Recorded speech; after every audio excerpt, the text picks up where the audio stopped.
monggo siapkan catatannya. Tidak lupa juga pendengaran, penglihatan, dan yang paling utama adalah hadirkan hatinya agar bisa lebih sempurna kita mendapatkan keberkahan ilmu. Baik, barakallahu fiikum. Assalamualaikum warahmatullahi wabarakatuh. Alhamdulillah, wassalatu wassalamu ala Rasulillah wa ala alihi wa sahbihi wa mawala. Rabbi israh li sadri wa yassir li amri wa hlul 'uqdatam min lisani yafqahu qawli. Allahumma la sahla illa ma ja'altahu sahla wa anta taj'alul hazana idza syi'ta sahla. Allahumma rabba Jibril wa Mikail wa Israfil fatiras samawati wal ard alimal ghaibi wasyahadah anta tahkumu baina ibadika fima kanu fihi yakhtalifun ihdina limakhtalifa fihi minal haqqi biidnik innaka tahdi man tasha ila siratin mustaqim. Alhamdulillah, puji syukur selalu kita panjatkan kepada Allah Subhanahu wa taala. Dengan izinnya kita bertemu lagi dalam majlis ilmu, melanjutkan kajian kita dari kitab Riyadhus Shalihin dan masih di bab awal, yaitu bab tentang ikhlas. Semoga kajian kita mendapatkan curahan rahmat dari Allah Subhanahu wa taala. Alhamdulillah. Salawat serta salam kita limpahkan kepada Nabi kita Nabi Muhammad sallallahu alaihi wasallam, kepada keluarganya, sahabatnya, serta seluruh kaum muslimin, saudara-saudara kita semuanya. Jamaah rahimakumullah, kita masih melanjutkan kajian bab tentang ikhlas. Tentang ikhlas. Ketika pertemuan satu pekan yang lalu mungkin masih global ya, masih global, dan saya tambahkan juga dari beberapa referensi kitab yang lain. Nah, sekarang coba kita masuk pada hadis hadis yang bab ikhlas yang ketujuh.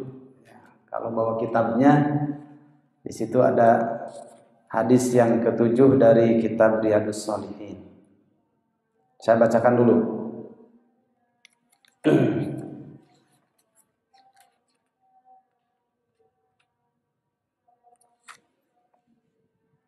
Hadis yang keempat, karena hadis yang keenam sudah, nanti dari yang keempat langsung yang ketujuh. Baik. Hadis yang keempat. Wa an Abi Abdillah Jabir bin Abdillah Al-Ansari. Hadis ini dari jalur Abu Abdillah Jabir bin Abdillah Al-Ansari. Jadi Abu Abdillah ini panggilannya. Jabir bin Abdillah adalah nama aslinya. Al-Ansari, nah kalau ada istilah Al-Ansari berarti dia orang mana? Orang Madinah. Orang Madinah, orang Ansor. Radhiyallahu anhuma, semoga Allah meridhoi keduanya, yaitu Jabir juga bapaknya Abdullah. Sedikit saya sampaikan tentang biografi atau tarjamah, bahasa Arabnya tarjamah. Tarjamah itu biografi perawi dari jalur sahabat.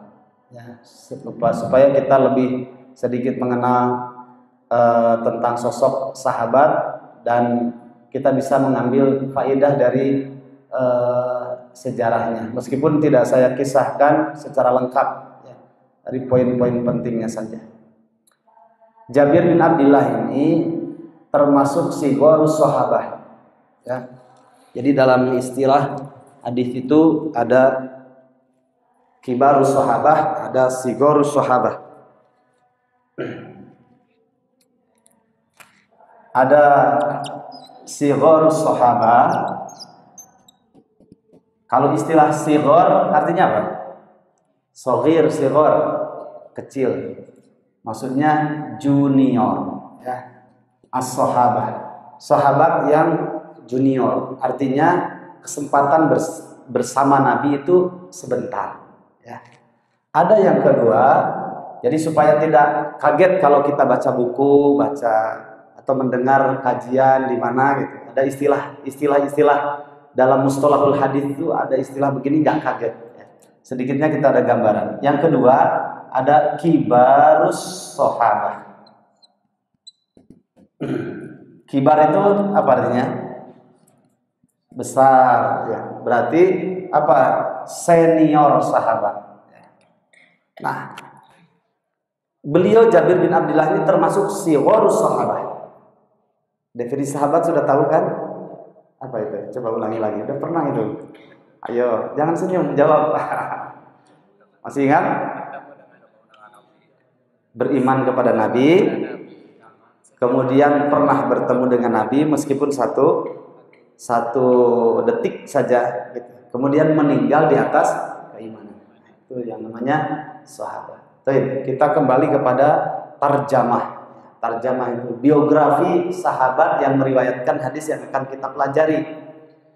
Jabir bin Abdullah ini termasuk sighorus sahabat, yaitu sahabat yang junior. Kesempatan bertemu dengan nabinya hanya sebentar saja. Dan Jabir bin Abdullah ini meskipun sebentar bertemu dengan Nabi, kita sering mendapatkan Jabir bin Abdullah, sering kita temukan istilah Jabir bin Abdullah meriwayatkan dari hadis ini diriwayatkan dari Jabir bin Abdullah. Sering kita temukan seperti itu. Nah, beliau ini orang Ansor.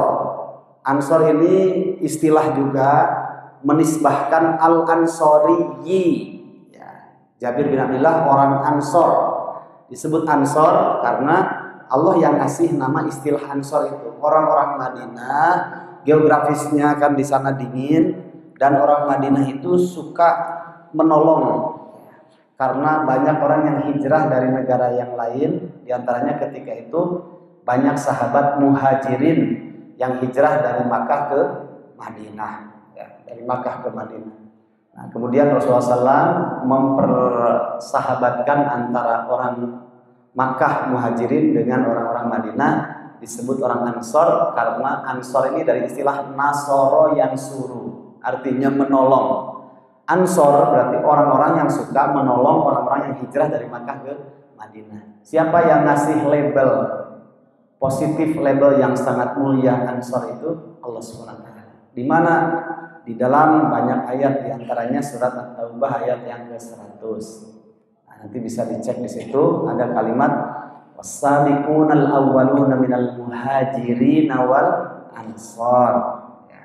Dan orang-orang yang pertama kali masuk Islam dari kalangan muhajirin dan ansar. Nah, Jabir bin Abdullah ini beliau termasuk di antara sahabat sighor sahabat yang junior yang kesempatan bertemu dengan nabinya sebentar, dan beliau adalah orang Ansar. Nah, itu sekilas ya tentang Jabir bin Abdullah. Qala, Jabir bin Abdullah berkata, kunna ma'an nabiyyi sallallahu alaihi wasallam fi ghazatin. Kami pernah bersama Nabi, sallallahu, semoga memberikan salawat Allah alaihi kepada Nabi wasallama dan keselamatan. Kapan itu? Fi ghazatin, dalam sebuah peperangan. Ketika dalam sebuah peperangan, Nabi pernah menyampaikan, kata Jabir bin Abdullah. Apa kata Nabi? Inna bil madinati larijalan masirtum masiran wala qata'tum wadiyan illa kanu ma'akum. Sungguh di Madinah itu ada beberapa orang yang mereka ini ketika kalian pergi dalam sebuah peperangan, kemudian dan tidaklah kalian mengarungi sebuah lembah illa kanu ma'akum, kecuali mereka itu tetap bersama kalian. Meskipun badannya tidak berangkat dengan kalian, tapi Nabi katakan di Madinah itu ada beberapa orang yang ketika kalian pergi kemanapun untuk sebuah amal besar, tetap mereka bersama kalian. Kenapa mereka tidak bisa berangkat? tapi tetap hati mereka terpaut dengan kalian. Habasahumul marad, mereka tertahan oleh sakit, oleh sakit yang menjadikan mereka tidak bisa berangkat untuk pekerjaan besar atau amal besar. Nah, ini riwayatnya kan guzatan, artinya dalam sebuah peperangan. Coba kita lihat di dalam surat At-Taubah, dibuka ayatnya. Dalam surat At-Taubah, surat berapa Taubah? Taib. Nah, surat yang ke-9 ayat yang ke-19.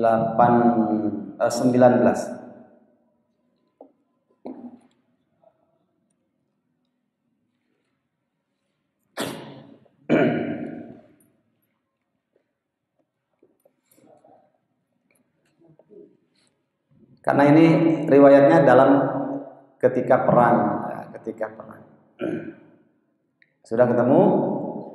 A'udzu billahi minasyaitonir rajim. Aja'altum siqayatal hajji wa imaratal masjidil haram kaman amana billahi wal yaumil akhir wa jahada fi sabilillah la yastawuna 'indallah wallahu la yahdil qaumadh dhalimin. Kata Allah, aja'altum siqayatal haji, apakah kalian mau menyamakan orang yang siqayatal haji, orang yang suka ngasih minum kepada orang yang ibadah haji. Ini sambil ibadah haji loh, ya. Jadi double pahalanya orang ini. Sudah dia ibadah haji, plus juga dia sambil ibadah haji suka ngasih air minum kepada orang yang ibadah haji. Mulia itu Pak. Karena kalau ketika ibadah haji itu musim sangat panas sekali. Ditahan dulu karena saking panas jadi panas sekali gitu ya. Kemarin saja Mei, Juni atau Dzulqa'dah ya, sebelum Dzulqa'dah Syawal ya, Dzulqa'dah waktu saya 1 bulan kemarin di sana, paling rendah itu 43 derajat. Terus pas akhir-akhir tanggal 30 masuk 31 masuk tanggal 1 Juni itu dahsyat sampai 56 derajat. Katanya puncaknya nanti kalau sudah masuk Dzulhijjah. Itu puncaknya. Nah, makanya wajar kalau di tanah Arab sekarang kan keberkahan dari Masjidil Haram, kemudian ada kebijakan dari pemerintahan Arab Saudi, itu hotel-hotel di sekitar Masjidil Haram dan pelataran Masjidil Haram semuanya pakai marmer. Marmernya tidak seperti kita setebal ini, 10 sentian mungkin kurang lebih. Karena di antara hikmah Allah menciptakan marmer itu bisa menyimpan panas. Dan itu marmernya nomor 1. Itu pun sudah diusahakan seperti itu. Ya, bagaimana kalau tidak ada marmernya? Sedikit bisa kebayang dulu seperti apa dahsyatnya panas karena masih pasir. Ya. Makanya nanti kaitan dengan keikhlasan itu orang-orang dahulu jauh lebih besar pahalanya dibandingkan orang sekarang. Karena kaitannya nanti dengan panas itu sendiri, kalau dia sabar dan ikhlas di situ, itu pahala tersendiri setelah mendapatkan pahala dari amal ibadahnya itu sendiri. Jadi amal ibadahnya dapat pahala, kemudian tempatnya yang dimuliakan, kemudian kita muliakan di Arba'atul Hurum termasuk Dzulqa'dah, Dzulhijjah, itu pahala tersendiri. Ketika suasana panas dan bersabar di situ, apalagi ibadah haji adalah ibadah fisik, itu keikhlasan, kesabaran, pahala tersendiri. Ya. Baik, kita lanjutkan. Aja'altum siqayatal haji, apakah kalian menyamakan orang yang ibadah haji, kemudian sambil ibadah haji mereka juga ngasih minum kepada orang yang ibadah haji. Ibu masih ingat ya Bapak tentang hadis la tahqiranna minal ma'rufi syai'an walau an tufarriqu min dalbika fi ina'il mustasqa. Kata Nabi, jangan pernah kalian merendahkan, menyepelekan amal yang baik, ma'ruf, meskipun hanya ngasih air kepada orang yang membutuhkannya. Ya. Kenapa? Coba kalau kita berangkat umroh di sana, dikit-dikit orang sana itu haji, moya, majanan, halal. Haji ini air minum katanya, halal silakan. Orang suka ngasih air karena sabda Nabi tadi.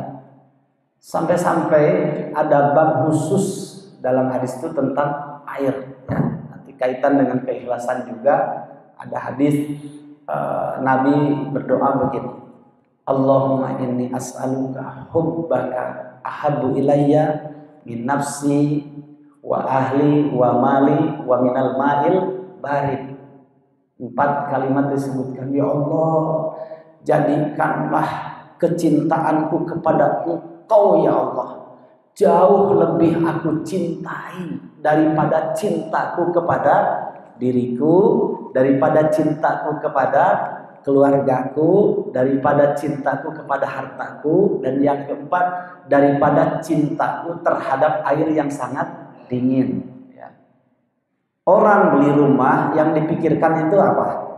Sumber air. Orang ketika safar itu nggak pernah ngomong masalah makanan dulu, yang didahulukan adalah air. Ya. Nah, jangan sampai kecintaan kita tergeserkan oleh butuhnya kita terhadap air. Di sini juga disebutkan siqayatul haji. Ya, baik, kita lanjutkan. Orang sambil ibadah haji kemudian ngasih minum kepada orang yang haji, ngasih air minum. Ya. Wa imaratal masjidil haram, dan mau kalian samakan orang yang ibadah haji kemudian sambil ibadah haji ngasih air kepada orang yang membutuhkan air, kemudian memakmurkan Masjidil Haram. Ya. Ini memakmurkan Masjidil Haram kan luar biasa pahalanya, ya, besar gitu ya. Sekarang sholat di Masjidil Haram sebanding dengan 100.000 kali di masjid yang lain. Belum lagi sekarang memakmurkan Masjidil Haram itu berarti memfasilitasi jutaan miliaran orang yang datang ke sana. Dia beramal soleh di situ, kemudian memfasilitasi orang ya untuk banyak melakukan ibadah haji di sana atau umroh dan yang lainnya. Dia dapat royalti tersendiri. Oke, di sini ada dua amalan besar, ibadah haji, ngasih minum kepada orang ibadah haji. Kemudian yang kedua adalah memakmurkan Masjidil Haram. Ya. Maukah kalian samakan orang yang ibadah haji, ngasih minum kepada orang ibadah haji, kemudian memakmurkan Masjidil Haram? Mau kalian samakan dengan orang yang kedua?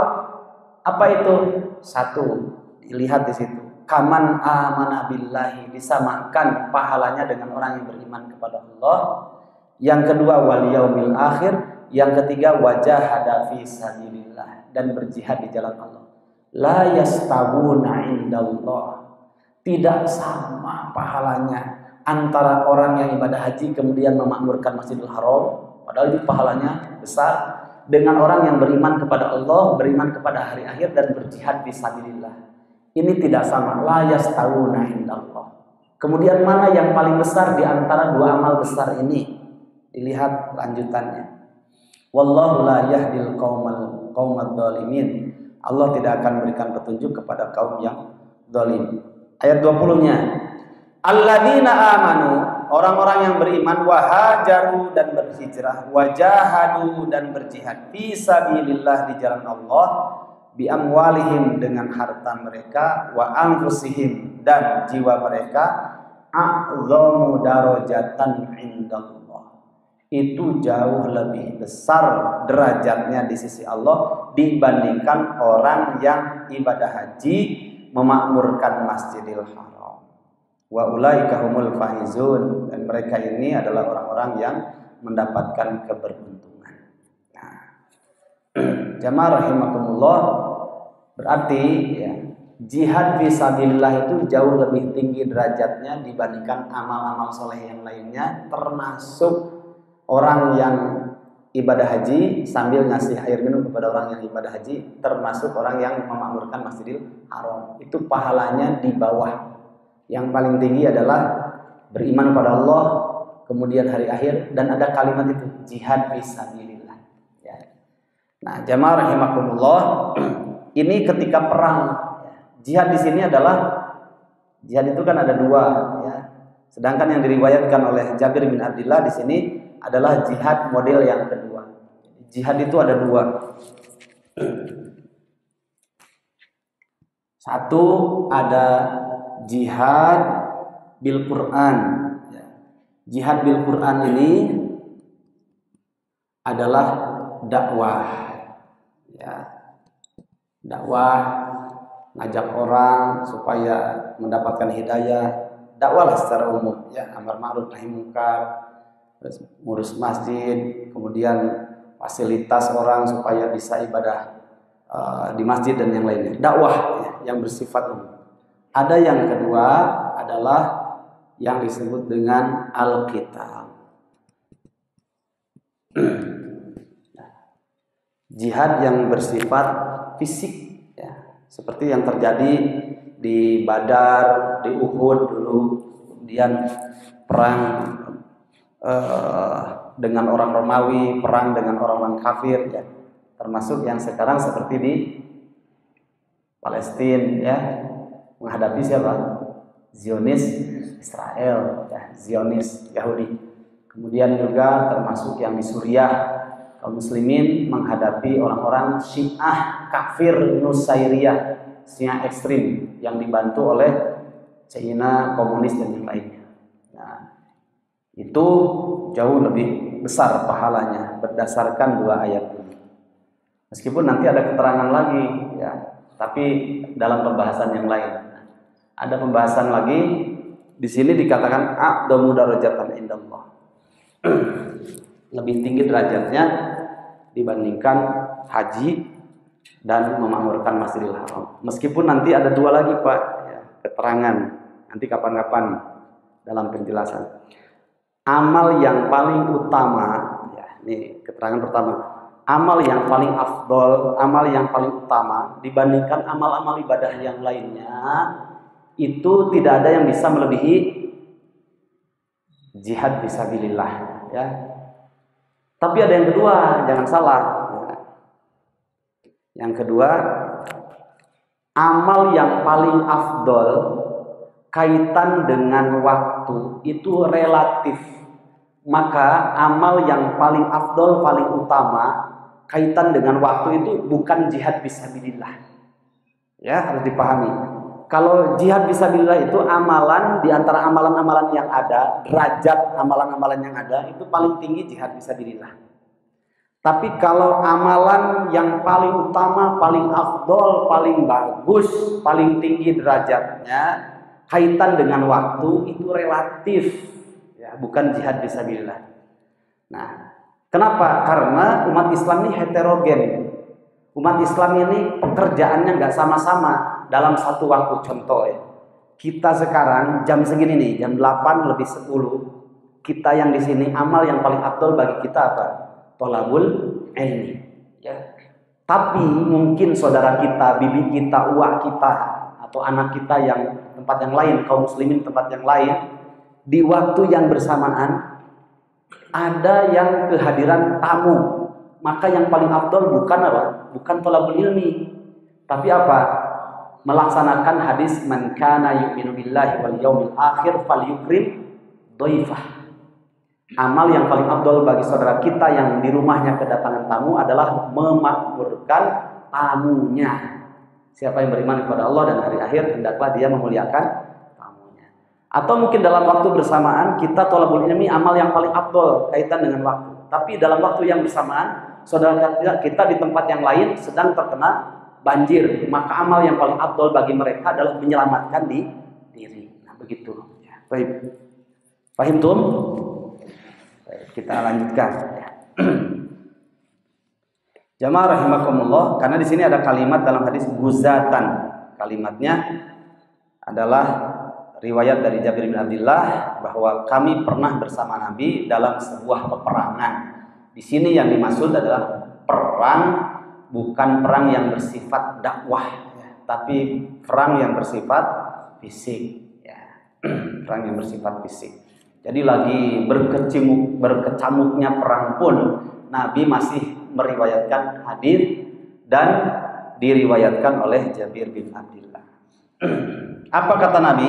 Nah, ini pelajaran besar bagi kita. Sesungguhnya di Madinah ada beberapa orang yang ketika kalian pergi dalam sebuah amal besar, tapi badannya mereka ada di rumahnya, cuma hatinya bersama kalian. Ya. Wala qata'tum wadiyan, dan bahkan tidaklah kalian memotong sebuah lembah, karena orang dulu itu cuma 2 saja. Ya. Kalau sekarang sudah fasilitasnya sudah lain. Perang itu ada pesawat, ya. Bahkan ada perang yang lebih canggih lagi sekarang. Kayak katanya ya, walau Vladimir Putin itu berkemana-mana bawa laptopnya. Itu 1 tombol sekali udah bisa hancur, kayak melebihi sekian kali lipatnya Hiroshima dan Nagasaki. Tinggal bawa gitu. Makanya dia banyak ngasih peristiwa terhadap musuh ya, supaya secara psikisnya kena dulu musuh itu ya, takut-takuti dulu gitu. Nah itu kan perang pemikiran ya, perang urat saraf gitu. Nah jamaah rahimahullah, kalau dulu cuma 2 saja, kalau nggak jalan mereka di atas kendaraannya pun antara unta, bigol ya, ada 3 kan kendaraan, ada unta, ada kuda, ada himar, ada bigol, antara itu aja. Kalau unta jelas ya, kalau unta ada yang pundaknya 2, ada yang 1. Kemudian ada kuda perang, bahasa Arabnya al-adiyat. Ya. Kemudian ada himar itu keledai. Kalau bigol itu silangan antara kuda dengan himar. Itu lahirlah namanya bigol. Biasanya kepalanya kepala himar, badannya badan kuda. Jamaah rahimakumullah, seperti kuda asli Indonesia itu kebanyakan daerah Lombok. Itu dulu ceritanya antara kuda Mongol kecil badannya, kemudian disilangkan dengan kuda Arab. Makanya badannya kecil tapi buntutnya ke atas kalau lari, dan jauh lebih kuat karena kekuatannya itu dari darah Arabnya, kemudian buntutnya ke atas dari kuda Arabnya. Kecilnya, mungilnya, dan kekuatannya dalam berlari itu dari kuda Mongolnya. Sudah, kalau bicara kuda nanti ada daurah tersendiri. Lama lagi ya. Ini hanya menceritakan tentang kendaraan yang dipakai ketika berjihad pada masa lalu. Kalian pergi ke sebuah lembah, illa kanu ma'akum, tapi tetap mereka itu bersama kalian. Habasahumul marad, tidak bisa berangkat dengan kalian itu alasannya karena mereka sakit, yang sakitnya itu menjadikan tidak bisa mereka berangkat bersama kalian untuk urusan besar berupa jihad. Wa fi riwayatin, dan di dalam riwayat yang lain, illa syarakukum fil ajri, meskipun kalian pergi untuk sebuah jihad amalan besar ini ya, mereka ada di rumahnya masing-masing, tapi dalam urusan pahala bisa sama. Apa yang menjadikan pahalanya itu sama? Inilah pentingnya kita belajar tentang niat, tentang ikhlas. Ya. Jadi seperti orang mau berangkat umroh atau haji, Pak. Ya. Dari sini sudah siap-siap mengumpulkan ya, perbekalan. Kemudian menyiapkan ruhiyahnya, hatinya, ilmunya, menyiapkan secara fisiknya, fasilitasnya. Kemudian ketika hari haknya berangkat, seperti kemarin jamaah saya ada yang ketika hari haknya berangkat, dari sejak di pesawat ya, itu sudah terasa sakit, komplikasi sih ya. Kemudian menjadikan tidak bisa melaksanakan aktivitas umrohnya, tapi niatnya sudah dicatat oleh Allah Subhanahu wa taala dan mendapatkan nilai umrohnya insyaallah. Sampai sana dari sejak tanggal 1 itu di Jeddah sampai kepulangan pun tetap di rumah sakit gitu. Nah, sampai esoknya dijemput sampai pulang ke rumahnya dalam keadaan di atas tempat tidurnya berbaring. Cuma keseriusannya, ada istilah dalam bab niat itu sidqun niyah. Ini penting ya. Sidqun niyah. Ada orang yang hanya meniatkan dari lisannya saja, tapi tidak jujur dari hatinya. Nah, ini yang penting adalah jujur dari hatinya, benar-benar ingin memenuhi undangan Allah Subhanahu wa taala dalam setiap amal. Ya.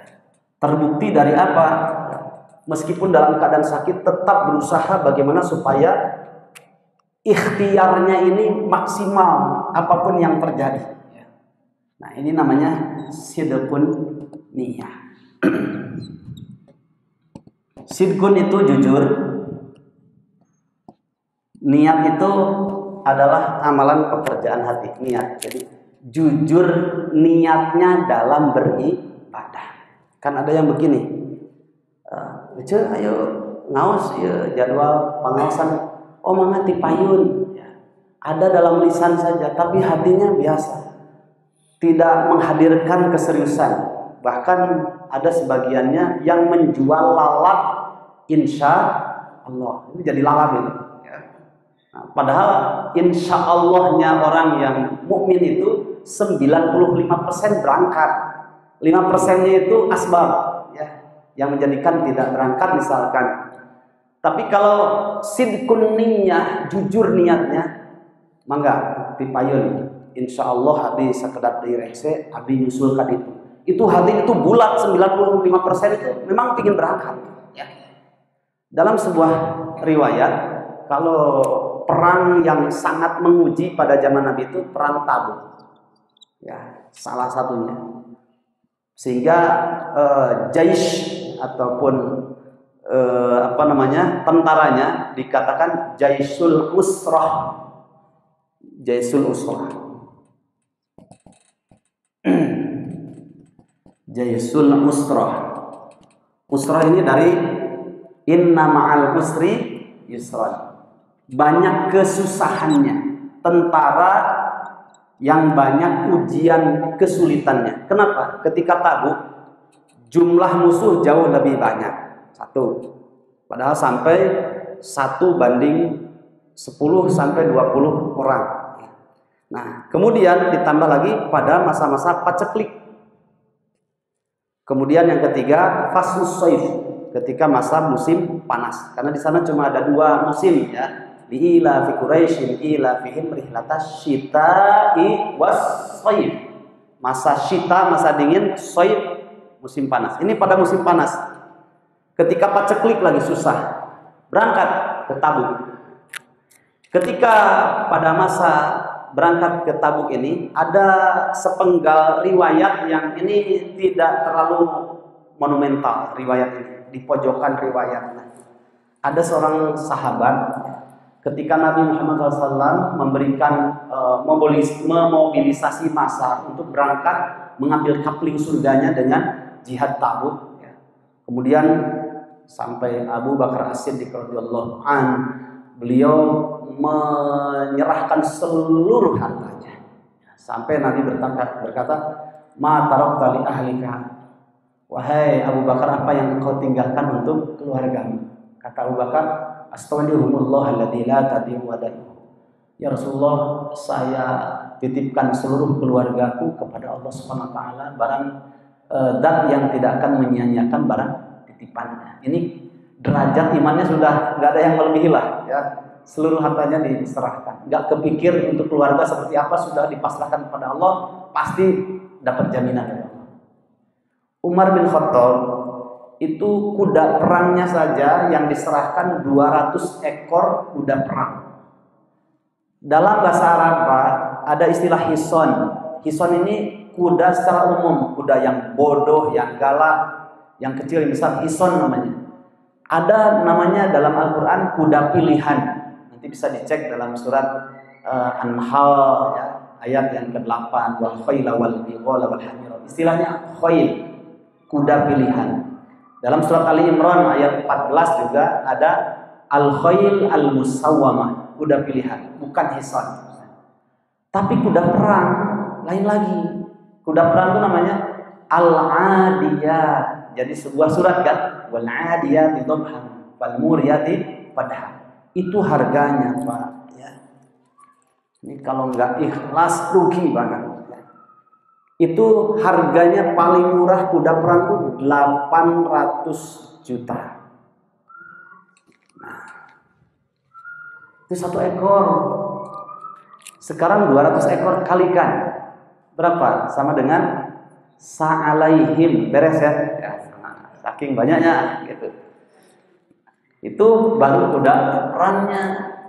Kuda perang itu kalau ditunggang, oh masya Allah. Kemarin teman saya yang punya rumah makan alam Sunda, Pak Haji Pandit, beli kuda American Horse itu harganya 700 juta. Ya, itu 1 ekor. Ini 800 juta, bahkan ada yang 1,3. Kalau punya Pak Prabowo ada yang 1,3 triliun. Itu womblat ya. Jadi untuk prestasi. Kalau dengar suara berontak, suara musiknya langkahnya berontak. Kalau suara musiknya sedih, dia sedih juga. Nah, jamaah rahimakumullah, 200 ekor kuda perangnya, belum lagi emasnya, belum lagi ukiah peraknya. Kemudian ada dari sekian sahabat itu namanya Abu Al-Haythamah. Jadi berbicara tentang sidqun niyah, ya, jujurnya hati dalam berniat untuk ibadah. Ketika itu Nabi sudah memberangkatkan seluruh para sahabatnya. Kemudian setelah itu beliau minta izin kepada Nabi, ya, Abu Al-Haythamah. Ya Rasulullah, saya tidak pernah absen, selalu hadir ketika dalam sayembara besar akhirat jihad. Tapi untuk Tabuk ini saya rindu dengan istri-istri saya, karena istrinya banyak, nggak satu ya. Tapi tenang, nggak bahas itu, ini bahas jihad. Kata Nabi gak jawab apa-apa, diam saja. Karena ilmunya sudah tahu Abu Al-Haythamah. Kalau jihad fisabilillah itu jauh lebih besar pahalanya dibandingkan amal soleh, termasuk amal soleh bercengkrama dengan istri-istrinya. Akhirnya apa yang terjadi, Pak? Seperti dalam hadis ini, hati dan pikirannya sudah ditabuk, ya, tapi badannya ada di rumah di Madinah, ya, dengan istri-istrinya. Itu ada bikin sahih-sahih minuman, ya, kemudian ka'ah, kue-kue khubz. Nah, tapi pikirannya ada di sana. Sehingga istrinya bertanya, kok nggak nyaman? Istri kan peka artinya, ya. Mun dibahasakan ayeuna ongkoh ngaliwat di imah, tapi pikirannya aya di Masjid Al-Islah gitu. Yang lain ngaji, mungkin dia sendiri ada di rumah gitu, ya. Nah, ini badannya di rumahnya bersama istri-istrinya, tapi pikiran dan hatinya sudah ada di Tabuk gitu. Karena apa? Dia memiliki ilmu, tahu kalau pahala paling besar itu jihad fisabilillah. Akhirnya apa? Dia bilang kepada istrinya, wahai istri yang pertama, ya, siapkan baju dan perbekalan saya. Istri yang kedua, siapkan kuda perang saya dan peralatan perang saya. Istri yang ketiga, siapkan senjata-senjata yang diperlukan untuk di medan perang. Akhirnya tiga-tiganya sinergi. Enakan didoakan oleh tiga istri. Akhirnya berangkat nyusul Rasulullah Shallallahu Alaihi Wasallam. Ya. Nah, ini namanya sidqun niyah. Jujur, ya. Kalau tidak jujur, ya, misalkan Rasulullah, saya nggak ikut dulu lah jihad gitu sekarang. Padahal ilmunya sudah tahu dan Rasul membiarkan. Kalau itu tidak sidqun niyah atau istilahnya kadbun niyah, ya, bohong niatnya, meskipun dalam lisannya saya insya Allah ikut wahai Rasulullah, tapi untuk sekarang belakang. Itu pasti dia santai-santai saja, tidak merasa terpanggil hatinya. Itu gambaran sidqun niyah. Contoh sidqun niyah yang lain kaitan dengan hadis yang keempat, coba kita lihat dalam surat An-Nisa. Surat An-Nisa surat berapa sih? Surat ke-4, ayat yang ke-100. Kita ini harus punya jiwa-jiwa sidqun niyah, memiliki kejujuran hati dalam ibadah. Ketika dalam keadaan keterbatasan, mungkin kita sakit, ya, ataupun ada musibah ataupun yang lainnya, sehingga yang sudah kita sepakati untuk berangkat ibadah apapun ya, kemudian tidak bisa berangkat, itu akan dicatat pahalanya tetap seperti pahala orang yang mengerjakannya karena memiliki sidqun niyah. Kita lihat dalam surat An-Nisa ayat yang ke-100. A'udzubillahi minasyaitonirrajim. Wa may yuhajir fi sabilillah yajid fil ardi muragaman katsiran wa sa'ah. Sudah megang semuanya Qur'annya. Baik. Muragaman katsiran wa sa'ah. Wa may yakhruj, nah ini, min baitihi muhajiran ila Allah wa rasulihi thumma yudrikhul mautu faqad waqa'a ajruhu 'ala Allah wa kana Allahu ghafurur rahim. Ayat yang ke-100. Waman, dan siapa saja yuhajir yang berhijrah. Hijrah itu ada dua makna. Hijrah yang bersifat maknawi, hijrah yang bersifat hakiki. Ya, kalau hijrah secara maknawi itu adalah al-muhajiru man hajara ma nahallahu anhu, kata Nabi. Ini hijrah secara maknawi, yaitu pindahnya seseorang ya dari kebiasaan buruk jahiliyah menuju kebiasaan yang baik, atau dengan kata lain meninggalkan sesuatu yang menjadi kebiasaan buruknya, kemudian mengerjakan hal yang baik. Ada yang kedua, hijrah secara hakiki itu adalah pindahnya badan, ya, pindahnya badan seseorang dari tempat yang banyak maksiat, yang banyak jahiliyahnya, menuju tempat yang bisa diminimalisir maksiatnya, atau hijrah ke tempat yang banyak amal solehnya. Itu namanya hijrah secara hakiki. Yang disebut di sini adalah hijrah secara hakiki, ya. Pindah dari satu negeri kafir menuju negeri Islam. Baik. Waman, dan siapa saja yuhajir, orang yang hijrah fi sabilillah, di jalan Allah, pindah tempat dari tempat yang jahiliyah menuju tempat yang penuh dengan kebaikan, atau dari negeri kafir menuju negeri Islam, yajid, maka orang itu akan mendapatkan fil ardi, di bumi yang dia berhijrah, di mahjar, muragaman katsira, mendapatkan tempat tinggal yang luas, wasa'ah, dan keluasan rizki, ada jaminannya. Makanya kalau yang dia niatkan jujur, aduh saya ngontrak rumah atau beli rumah di sini kok lingkungannya malah tambah buruk, anak saya akhlaknya jadi tambah buruk, ngeri gitu, tidak bisa mempengaruhi mereka, justru keluarga banyak terpengaruhinya, maka jual rumah itu, pindah ke tempat yang bisa diminimalisir atau masih banyak kebaikannya. Misalkan, wah saya pindahlah di dekat Al-Islah karena kajiannya banyak.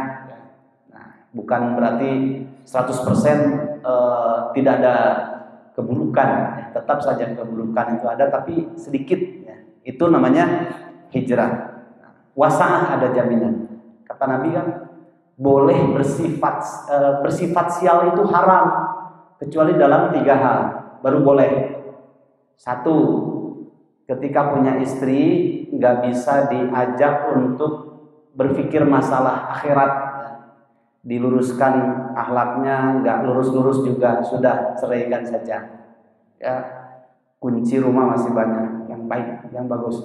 Nah, yang kedua adalah ketika punya rumah yang tidak bisa mendewasakan diri kita dan keluarga kita dalam hal-hal yang baik, karena lingkungannya buruk, ya, mungkin sanitasi airnya juga buruk, kemudian lingkungannya juga buruk, jual saja, pindah ke tempat yang lebih baik. Ini namanya hijrah tadi.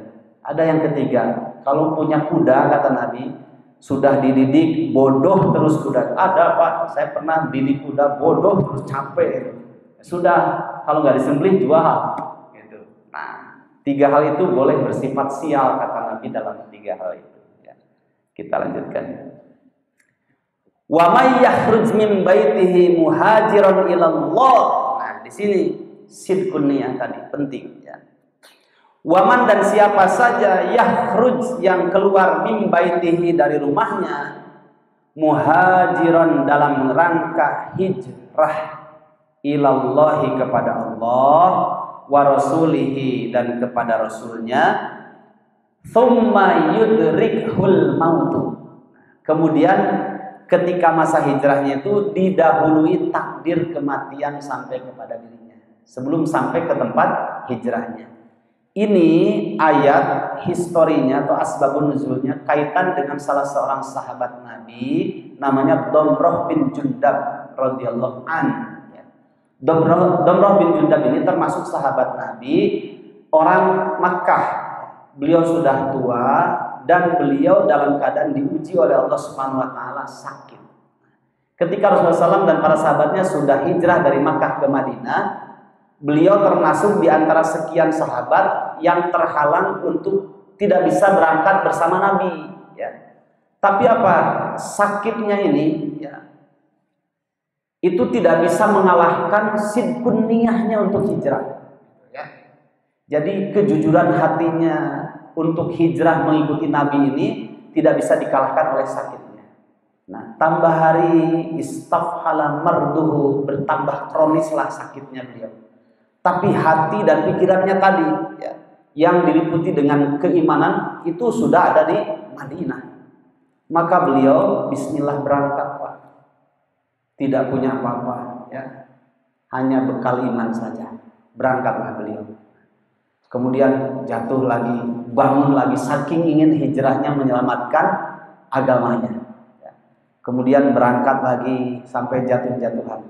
Di pertengahan jalan antara Makkah dan Madinah, nah ini namanya orang yang jujur niatnya itu, dia akan memaksimalkan ikhtiarnya bagaimana supaya niatnya yang jujur itu terwujud.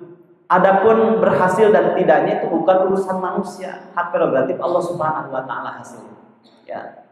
Nah, makanya jadi orang mukmin ini kaitan dengan amal soleh harus memiliki sidqun niyah, jujurnya hati dalam memenuhi ibadah kepada Allah Subhanahu wa taala.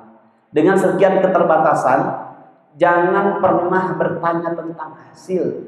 Tapi yang akan Allah hargai itu adalah kejujuran kita dalam mewujudkan amal soleh itu sendiri. Ya. Nah, terlaksana atau tidaknya amal soleh itu urusan Allah Subhanahu wa taala. Yang akan dinilai oleh Allah itu adalah keseriusan kita, kejujuran hati kita. Nah, ini pentingnya sidqun niyah. Ternyata Damrah bin Jundab radhiyallahu an di pertengahan jalan sebelum sampai ke Madinah itu Allah takdirkan kematian terjadi pada dirinya. Yang unik sekali, masya Allah. Ya. Ketika beliau sudah terasa, orang mukmin itu kalau sudah mau wafat itu diberikan firasah, ya, busro. Kalau dalam surat Yunus ayat yang ke-64 itu ada istilah busro. Salah satu di antara busro itu adalah hudurul malaikah inda sakroh. Ya. Karena ada 3 ya busro itu. Salah satunya kaitan dengan ini adalah hudurul malaikah inda sakroh. Dihadiri oleh malaikat ketika menghadapi sakaratul maut. Itu sudah ada perasaan. Tahu kalau perasaan ini kuat kalau ini nggak lama lagi mau meninggal. Akhirnya beliau sudah di penghujung, ya, keputusasaan, ya, karena sudah nggak ada lagi jalan keluar. Akhirnya sudah sampai di situ beliau sakitnya tambah kronis, akhirnya berdoa kepada Allah. Apa kalimatnya? Dan kalimat inilah sampai tembus kepada arsy-Nya Allah SWT. Akhirnya Allah mengirimkan surat, ya, surat cintanya untuk Damrah bin Jundab melalui malaikat Jibril. Malaikat Jibril sampaikan kepada Rasulullah, turunlah ayat ini. Masya Allah kan. Nah, beliau katakan, ya, Allahumma taqabbal hadhihi hijrati lak wa hadhihi madinati. Ya Allah, terimalah inilah hijrahku untukmu ya Allah dan untuk Rasul. Dan ini adalah Madinahku. Masya Allah. Setelah itu beliau la ilaha illallah wafat. Karena ketulusan sidqun niyahnya tadi, kemudian beliau mendapatkan catatan dari Allah Subhanahu wa taala, surat kemudian disampaikan oleh malaikat Jibril kepada Nabi, Nabi kemudian ya menyampaikan kepada para sahabat. Turunlah ayat ini berkaitan dengan sahabat Damrah bin Jundab. Ini pentingnya sidqun niyah. Makanya kaitan dengan niat itu tidak perlu kita mencari muka di hadapan manusia, karena Allah tuh tahu ya jujur dan tidaknya hati seseorang. Ya. Nah, jamaah rahimakumullah, bahkan dengan sendirinya Allah Subhanahu wa taala nanti akan menjadikan orang ini dikenal di kalangan manusia-manusia yang ada di muka bumi ini, karena keikhlasannya yang tanpa dia mengharapkan catatan penilaian manusia. Nah, taib jamaah rahimakumullah, makanya kaitan dengan orang yang ridho kepada Allah Subhanahu wa taala dan Allah ridho kepadanya, itu adalah orang yang menjaga kualitas keikhlasan dan kejujuran hatinya. Kita lanjutkan dulu ayat ini.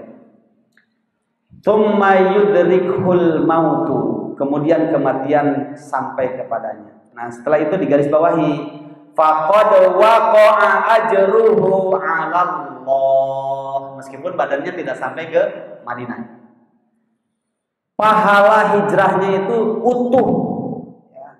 Allah tetapkan untuk Damrah bin Jundab. Wa kana Allahu, adapun keadaan Allah, Ghafuran itu zat yang maha mengampuni, Rahiman lagi maha pengasih. Ya. Nah, jamaah rahimakumullah, itulah salah satunya. Masih banyak contoh yang lain ya tentang bagaimana sidqun niyah. Berapa menit lagi? Masih ada waktunya? Baik. Hadis ini diriwayatkan oleh Imam Muslim. Ada histori dari surat Al-Baqarah. Coba kita lihat dalam surat Al-Baqarah. Surat keberapa Al-Baqarah, Ustaz Asep? Ustaz Asep ditanya lagi ya. Dilihat pada ayat yang ke-207.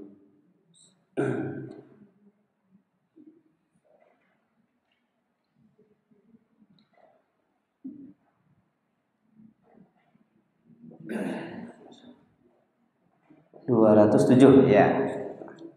Ini mirip-mirip Damrah bin Jundab. Ini sahabat Suhaib Ar-Rumi. Suhaib Ar-Rumi. A'udzubillahi minasyaitonir rajim. Wa minan nasi, dan ada di antara manusia man, orang yashri nafsahu, yang menjual dirinya. Itu dalam makna yang positif. Ibtigha'a mardhatillah, menjual dirinya dalam rangka mencari ridho Allah. Wallahu, adapun Allah, raufun, zat yang maha lembut, bil ibadi, kepada para hambanya. Beliau ini Suhaib Ar-Rumi termasuk salah satu di antara sahabat yang tertahan, tidak bisa berangkat hijrah bersama Nabi. Kemudian setelah Nabi dan para sahabat di Madinah, beliau menjual hartanya. Dia jual harta, kan baru mendapatkan warisan, jual hartanya. Kemudian beliau berangkat ya, menyusul Rasulullah SAW ke Madinah. Kemudian informasi Suhaib ini diketahui oleh para pembesar kaum dari kalangan kafir Quraisy ya. Diketahui keberangkatannya. Akhirnya di pertengahan jalan, masih jauh sebelum sampai ke Madinah. Kalau sekarang gampang Pak, dari Makkah ke Madinah atau Madinah Makkah itu bisa ditempuh dengan bis itu cuma 6-7 jam.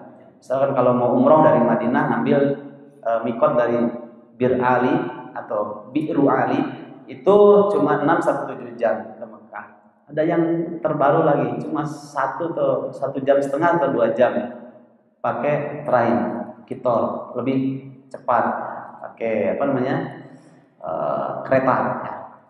Nah, dulu masih jauh, tidak semodern sekarang. bekalnya dicegat lagi ya.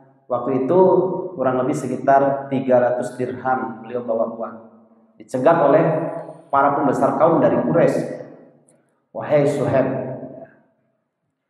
dipegang kemudian digeledah, uangnya diambil semua. Kemudian dikasih 3 alternatif. Kira-kira kalau antum posisinya seperti Suhaib Ar-Rumi mau pilih yang mana di antara 3 ini? Ya.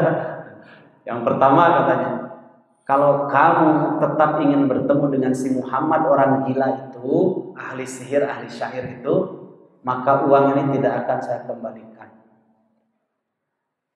Yang kedua, kalau uang ini mau kembali, syaratnya kamu harus kembali lagi ke Mekah dan kembali kepada ajaran nenek moyang kamu, Lata dan Uzza dan Manat. Yang ketiga, ini kebiasaan orang Arab, pilihan terakhir selalu begitu, ya. Yang ketiga, kalau kamu tidak memilih yang pertama, tidak memilih yang kedua, nah itu orang Arab ya. Al-aqrabu asyaddu kufran wa nifaqan. Orang Arab tuh kalau kafir, militan kafirnya, kalau munafik nggak tanggung-tanggung munafiknya. Jadi munafiknya bukan munafiknya munafik gitu ya. Istilah saya itu ya. Jadi kalau munafiknya benar-benar munafik ya. Kalau muslimnya juga muslim militan kalau sudah muslimnya. Itu orang sama. Makanya kalau kamu nggak pilih pertama, nggak pilih kedua, gitu. Apa kata Suhaib? Saya lebih baik kehilangan 300 dirham daripada kehilangan iman. 300 dirham itu bisa dicari, tapi iman saya tidak bisa menjamin untuk bisa mendapatkan iman. Karena iman itu kan pilihan dan paket dari Allah Subhanahu wa taala. Ya, may yahdillahu fahuwal muhtad wa may yudlil falan tajid lahu waliyyan mursyida. Dari Allah. Akhirnya beliau lebih memilih yang pertama. Tapi orang Arab itu komitmen, meskipun kafir ini komitmen. Oh, pilih yang pertama, sudah dilepas Pak. Dia jalan, tidak punya bekal apa-apa, cuma iman saja. Karena ada sidqun niyah. Dia berjalan. Bayangkan, tadi pakai bis saja 6-7 jam. Dan itu panasnya luar biasa. Ini jalan kaki Pak, jalan kaki.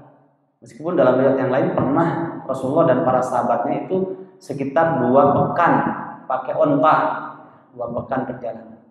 Ini jalan kaki, jalan kaki gak bawa apa-apa ya. Kalau bukan karena hatinya tulus ikhlas ingin menyelamatkan dirinya, ingin melaksanakan ibadah hijrah, itu tidak akan terjadi kalau tidak ada sidqun niyah. Makanya kalau sudah ada sidqun niyah, kemudian kita banyak ujian, cukup saja in tansurullaha yansurkum wa yutsabbit aqdamakum. Tong salempan. Kalau ini dalam rangka menjalankan perintah Allah, dalam rangka melaksanakan ibadah kepada Allah. Kalau kamu menolong agama Allah, Allah akan menolongmu dan Allah akan menguatkan langkahmu. Ya, pasti dibantu oleh Allah SWT. Nah, ketika jalan kaki itu, karena ketulusan niatnya ini, Allah memberikan pesan cinta. Ya. Akhirnya Allah kirimkan lewat malaikat Jibril, kemudian diinformasikan kepada Nabi bahwasanya ada salah seorang sahabatmu namanya Suhaib Ar-Rumi. Kemudian beliau ditahan dan lebih memilih nomor yang pertama untuk memenuhi ya cintanya kepada Allah SWT. Itu sampaikanlah surat Al-Baqarah ayat 207 ini. Akhirnya Nabi menunggu di depan pintu gerbang Madinah. Sayur-sayur terlihat, setiap langkah yang diayunkan bayang-bayangnya terlihat oleh Nabi Muhammad SAW. Bahwa itu adalah Suhaib Ar-Rumi. Lebih dekat lagi. Tambah jelas, Suhaib Ar-Rumi. Gok tepang sareng Nabi itu seorang Nabi komandan besar. Beliau memeluk Suhaib Ar-Rumi dengan penuh kehangatan cinta karena Allah. Dan disampaikan, wahai Suhaib Ar-Rumi, Allah Subhanahu wa ta'ala menyampaikan pesan cinta kepadamu, dibacakan ayat ini. Wa minan nasi may yasri nafsahu ibtigha'a mardatillah wallahu rahum bil ibad. Itu kalau seandainya Suhaib Ar-Rumi itu antum, gimana itu perasaannya? Dapat surat cinta dari Allah Subhanahu wa ta'ala. Senang, girang hati pasti kan? Masya Allah. Nah itu kenapa Allah sampai menaruh rasa cinta ini, karena ada sidqun niyah. Kalau tidak ada sidqun niyah, meskipun ngomong, ya Rasulullah saya cinta kepada Engkau, saya ingin hijrah, membuktikan cinta saya kepada Nabi. Tapi diam saja di Madinah. Tidak ada usaha, tidak ada gerakan, tidak ada memaksimalkan ikhtiar untuk mewujudkan hijrah. Itu namanya kadbun niyah. Ya, niatnya bohong. Inilah diantaranya adalah Suhaib Ar-Rumi. Baik, jamaah rahimakumullah. Makanya pelajaran besar, kalau orang sudah sidqun niyah, Allah akan berikan jalan meskipun dalam keadaan keterbatasan. Tapi kalau orang dusta niatnya, seberapapun fasilitas yang ada yang dia miliki tidak akan pernah bisa mewujudkan niat untuk ibadahnya tadi. Ya, kalau niatnya dusta. Ya. Nah, makanya orang mukmin itu ketika dihadapkan ini adalah amal soleh, kamu bisa mengerjakan, insya Allah atas izin Allah saya bisa. Nanti Allah kasih jalannya. Tapi kalau ngomongnya gimana kamu amal soleh, mau bisa saya, tidak akan Allah kasih jalannya. Ya, karena tidak jujur niatnya. Tapi kalau jujur niatnya, insya Allah saya akan mencobanya. Allah akan kasih jalan. Ya. Nah ini penting. Makanya benar kalau lisan ini bisa menjadi doa. Kalau gaya motivator kan gini ya. Bu, Pak, gimana cara masukkan gajah ke kulkas? Kalau orang ini kan mikir, kumanya gajah masukkan ke kulkas. Oh, mau bisa. Padahal gampang kan. Buka pintu kulkasnya, masukkan gajahnya, tutup lagi. Kan gitu. Pertanyaannya juga gimana cara masukkan gajah, kan gitu aja. Ini akhirnya rantai gajahnya menghalangi untuk berpikir bahwa makanya simple aja. Saya ini sudah jelas amal soleh. Kalau saya serahkan kepada Allah, saya bisa, pasti bisa. Allah kasih jalannya. Itu. Ya. Tapi kalau orang ini amal soleh gimana? Antum bisa? Kiranya kumahanya. Banyak kumaha mah sudah. Allah juga nutup jalannya. Nah, itu pentingnya sidqun niyah. Baik, barakallahu fiikum. Itu saja sementara dari hadis yang keempat. Yang akan datang insya Allah masuk pada hadis yang ke-7 ya, karena hadis ke-5 dan ke-6 kemarin sudah kita singgung ya. Kita masuk pada hadis yang ke-7 untuk pertemuan yang akan datang ya. Hadisnya seperti apa? Nah, insya Allah hadir saja nanti yang akan datang kan. Assalamualaikum warahmatullahi wabarakatuh.